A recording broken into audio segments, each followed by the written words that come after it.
لإيلاف قريش إيلافهم رحلة الشتاء والصيف فليعبدوا رب هذا البيت الذي أطعمهم من جوع وآمنهم من خوف.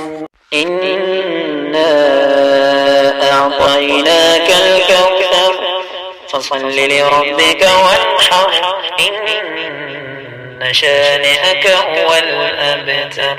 إذا جاء نصر الله والفتح ورأيت الناس يدخلون في دين الله أفواجا فسبح بحمد ربك واستغفر إنه كان توابا.